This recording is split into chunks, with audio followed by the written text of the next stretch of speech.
This is Late Night Health. This is the radio show that cares about the most important part of your life, your health. During the next hour, we're going to take a look at a number of different things. We're going to take a look at transitions. We're going to take a look at female incontinence and the problems it can bring with Lucy Brett. And we're going to begin with a friend of ours, Dr. John Poothullil. And John has written a new book, and this one is When Your Child Has Cancer. Dr. Poothullil, welcome back to Late Night Health. Mark, I thank you for having me, and I thank our listeners. I cannot think of a worse scenario than being told that your child, especially a young child, has cancer. Not too long ago, a friend of mine's daughter had breast cancer, but she was in her 40s. I still think that's too young to have cancer, especially breast cancer. But, how do you psychologically handle that kind of a diagnosis? Well, let me start with when I was diagnosed 9 years ago with cancer. And so I have some experience with what a person or an adult will go through. Still, it cannot compare with what the parents will go through if they are told the child has cancer. Now, I was giving a talk 3 years ago about my own experience and why I wrote the first book, Surviving Cancer, when a cancer specialist stood up in the audience and asked this question. Dr. John, the average age of an adult with cancer is 65. It is because it takes 6 decades of accumulation of mutations to produce a cancer. However, the average age of a child with cancer is 6. The child has not lived long enough to accumulate mutations. So how do you explain the incidence of cancer in a child? Why should they even have cancer? It's a great question, Doctor. Go ahead. It's a great question. Why? Exactly. Until that time, I never thought about that. So I started looking into that. The most common accepted explanation is what is called the two-hit hypothesis, because that fits in with the mutation theory of adult cancer. This was proposed in 1971, that is 50 years ago, by Alfred Knudsen. He said some event happens in the womb and a cell gets changed.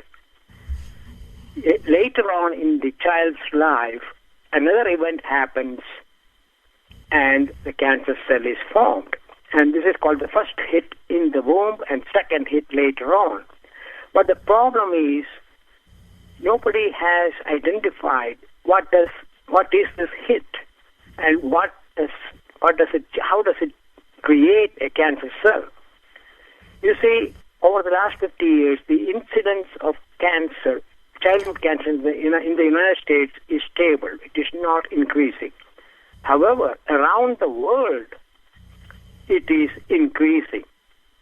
And we are going to have almost 7 million cases of childhood cancer worldwide by 2030.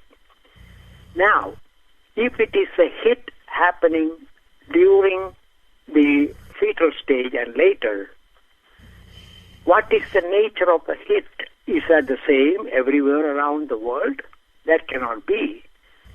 The interesting part is the cancer, type of cancer, is still the same around the world. Leukemia is the most common childhood cancer. Leukemia is not just a single kind of cancer. There's an aggressive kind, there's a not as aggressive, there's medium, there's different flavors of leukemia.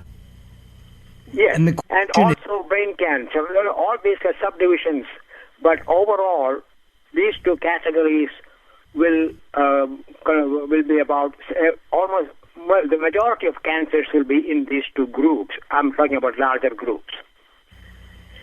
and So still the question comes, why should a blood cell become cancerous in a child? Or why should a nerve cell become cancerous? What is the reason? And nobody has come up with any idea that can be verified. So I thought about it, and I have come up with two different mechanisms possible. Now, may I explain that a little bit more? surely. The way I started with is what are called stem cells. Now, in order to understand the stem cell, we should look at the origin of each human being. We all start with one single cell formed after the fertilization of the ovum with a sperm or by a sperm. And Right. that single cell is called a zygote. And that is the stem cell from which we are all produced. Now, the interesting part is when I started looking into this fertilization takes place not in the womb, but in the fallopian tube. That is the tube that carries the ovum to the uterus. Right. And it takes 6 days of travel along the tube before that fetus or embryo is implanted. By that time, that single cell, you know how many cells are produced? It is dividing, and there are over 200 cells by the time it is implanted. So, what is the signal for that cell to divide? It has to be internally generated because the cell is traveling, it is not connected to anything. Who is giving the cell the signal to divide? It is internally generated. And that stem cell, there are 200 of them. Why 200? Because in the body, we have 200 types of organs and systems. So each of those cells become a stem cell to produce an organ or a system. And when that happens, can divide only in response to an external signal. It doesn't seem that we have an exact cause. I mean, at the point of conception, there's a cluster of cells, and I get that, and the fallopian tube and all of that. But I happened to have gone to a service the other day at a cemetery, and in walking to the site, I had to pass a grave for a 4-year-old child. A grave for a 4-year-old child. And so when a parent is given that diagnosis of cancer, how do they accept that? How do they understand that? How do they believe in something that's bigger than us, whether it's Jesus or Mohammed or God or Moses, whatever you believe? I don't get it. And the parent at that point has to be strong for their child. Yes, exactly. The first thing is to understand it is not something they did or they did not do, because the maximum number of precancerous cells is when the child is in the womb. In the fetal stage, cancer cells are formed all the time, but our immune system will take care of it. So that's the key. So how can we make the immune system strong enough even after the diagnosis so that the child can survive? Doctor, we have to take a break here. When we come back, we'll continue this. I want to talk more about the psychological aspect and talk about some of the tips that you have in your book when your child has cancer. It's just something that is incomprehensible to me. I'm Mark Alyn, along with the insane Daryl Wayne. We have much more happening here at Late Night Health. Don't go away, more coming up.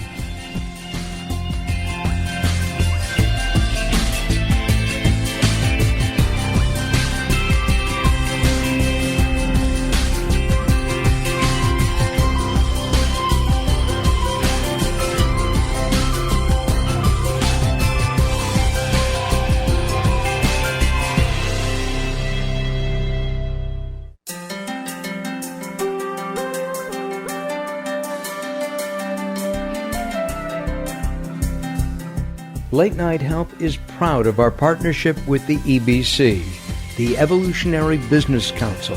Check them out at ebcouncil.com. You're listening to Late Night Health with Mark Alyn. The show continues in a moment.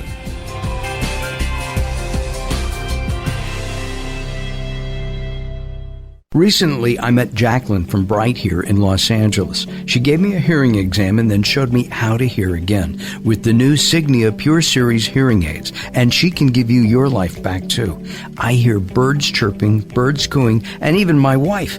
They easily connect to my smartphone. The Signia hearing aids are amazing, and with the charge and go, I don't have to fiddle with batteries and hear all day long. Not hearing is frustrating for you and your family. I know you don't have a problem, but trust me, call Bright Here now for a free hearing exam, a $125 value, yours free, just for making an appointment now. There are offices throughout the Los Angeles area. Call Bright Here now at 323-424-7100. That's 323-424-7100 for a free hearing exam. There's no obligation. Call now, 323-424-7100, or visit them on the web at brighthere.com. If you're listening to Late Night Health right now, you're part of the growing target of baby boomers we're serving.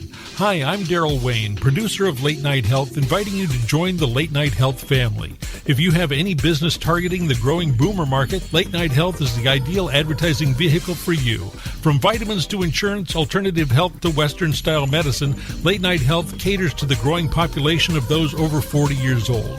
This vibrant demographic has expendable income to fight aging, purchase travel, take care of aging parents, or just have fun. Find out about the advertising opportunities with Late Night Health. Call us at 805-391-0308. That's 805-391-0308, or email us at info@latenighthealth.com. That's info@latenighthealth.com. Join Late Night Health as we empower people to take charge of their own health care. Call now at 805-391-0308. That's 805-391-0308. There's a lot of talk all over the internet about the remarkable benefits of Carbon-60, and baby boomers are especially excited about it. Greska's Carbon-60 is the premium Carbon-60, developed by an aerospace and NASA scientist. 95% of Greska's customers report positive results from this Nobel Prize-winning technology in just 4 days. Imagine more energy, better health, and more vitality. It's very bioavailable to quickly mend toxin-crippled cells. This is a super powerful antioxidant. Bob Greska is so confident that you'll love his Carbon-60, he wants to send you a bottle at 50% off the regular price to see how life-changing this will be for you. Call 720-600-6040. That's 720-600-6040. Visit c-60.com to learn more.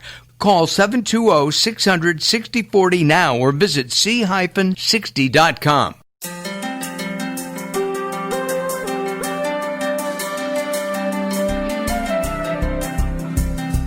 Late Night Health continues. I'm Mark Alyn, along with the insane Daryl Wayne, and we're talking with Dr. John Poothullil about his book, When Your Child Has Cancer.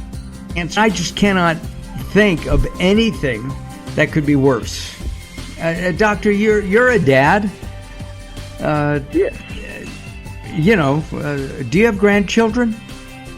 Yes, 2 of them. Can you imagine? I mean, you've written the book, you've researched this. Wouldn't this be devastating to you as it would be to most people? Yes, it is. So this is why, see, right now, if the parents are told your child has cancer, the parents are completely lost. They are anxious, they are afraid, and they are helpless. They have so many questions. Why did the child get it? What did I do, or what did I not do? I should have looked at it earlier or found it. All these questions will come through the parent's mind. And they are, more importantly, they are totally dependent on the healthcare team to do anything, because they're afraid what they do will make it worse or will not help the child. So this is why I wrote the book to give parents some comfort. And the comfort comes from the fact they need to know how the cancer starts. It is not because they did something wrong, because cancer cells are formed in the body, whether it is a child or an adult, from time to time, but our immune system can take care of it. Now, the question then is, why did this cancer get established in the child's body? Let's assume cancer cells are dividing at a rate of 100 new cells an hour, but the immune system is capable of killing only 99 per hour. Even that one escaping over a period of time can continue to divide and cause cancer. So it is a competition between production of cancer cells on the one side and destruction of cancer cells on the other side by the immune system. So what I am suggesting in this book is, once your child is diagnosed, yes, you cannot show the child the fear because the child reads your face. So you have to be strong. You have to get the information. You have to trust your cancer care team to take care of that part. But as a parent, you have a responsibility to help the child. And that is, if we can slow down the growth of the cancer cell, the child's immune system can take care of it. That is what this book is all about. What you're saying then is that the power of the mind can help. Not only the power of the mind, but there is an action that the parents can take. That is, in order for the cancer cell to grow, it needs nutrients, because the cancer cell divides just like any other normal cell. It needs power to generate ATP, or the power to divide. It needs materials, raw materials. The cancer cell gets these materials and power from our food, the main component being glucose. So if you deny the cancer cell glucose, then their rate of multiplication slows down. And if you improve the immune system of the child, then the improved immunity and reduced cancer cell growth can keep the child better or get over the cancer faster. Now, we have got improvements in medical care or cancer care that has reduced the mortality significantly from 1950s, 1970s. That means we have got almost 400,000 adults now who are survivors of childhood cancer in the United States. The problem is roughly 60% of these people will have some late effects, such as memory problems, infertility, heart failure, secondary cancers. So we need to reduce the amount of medication they have to take. And for that, we need to slow down the growth of cancer cells in the body.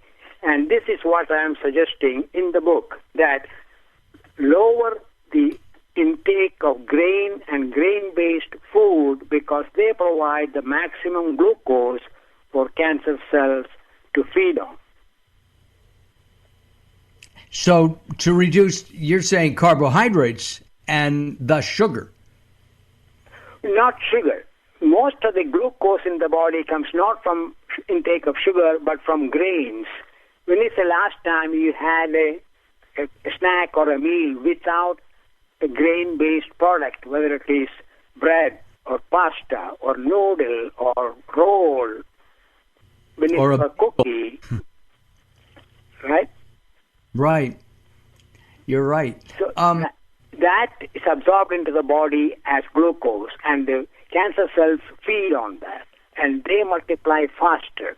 So if you slow down the rate of multiplication, on top of that, you need to give the child a variety of vegetables so that the child can get over 100 different nutrients needed by the body to take care of the immune cells and the immune system. So if you strengthen the immune system on the one side, slow down the rate of multiplication of cancer cells on the other side, now the parents have a plan. Now they are in charge. They can do something rather than just sit and worry about the child. They are actively participating in the care of a child with cancer. With COVID, is there more danger to a child with cancer than there was before COVID struck? Yes, because now parents are unable, they're afraid to go out and give the support and even go for medical checkup, routine checkups. All these are affecting everybody. So, yes, the short answer is the isolation on top of this, the cancer care, the fear. Now we are isolated. We cannot interact. The child cannot interact with other children. All these are taking a psychological toll on the parents as well as children diagnosed with cancer. You are absolutely right. The book is really fascinating, and it's an easy read, and I'm tactile. I like the paper that our friend Rick, your publisher, picked. Yes. Thank you. It's really nice, and the artwork is very comforting as well. And that leads me to the thought: how important is it to comfort a child that may be 3 or 4 years old, 5 years old, and they have to stay in a hospital setting? And right now with COVID, mom can't be there to give the child an extra hug. It is not a very comforting time for the child, but at that age, as long as there is a caring face, they can live through that. They have resiliency, and they will come through that. The parents will suffer even more than the child because of the anxiety. How is my child doing? Who is going to be comforting the child? Will he be hungry or thirsty, or who will hold the hand? Yes, all of this we all have to suffer through. I don't know whether there is any short answer to that. But the main thing is to keep in the home environment as close to normal as possible.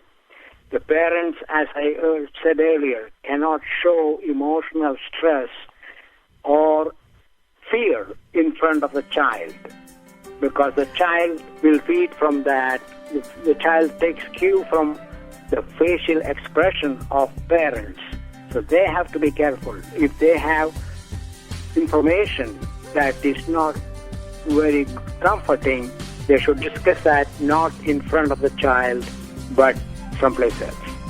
John, thank you very much for joining us. John Poothullil here, When Your Child Has Cancer. I know that John is probably working on another book, and he will be back with that the next time when it's published. I'm Mark Alyn, along with the insane Daryl Wayne. This is Late Night Health. Join us at latenighthealth.com. We'll be back.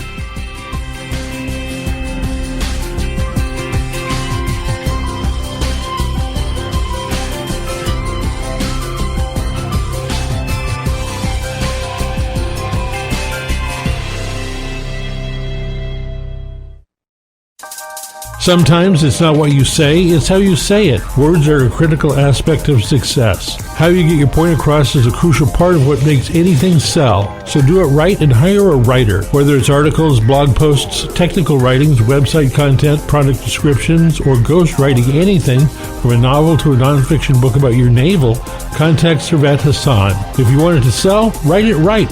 Email Servet at servet@servethassan.com.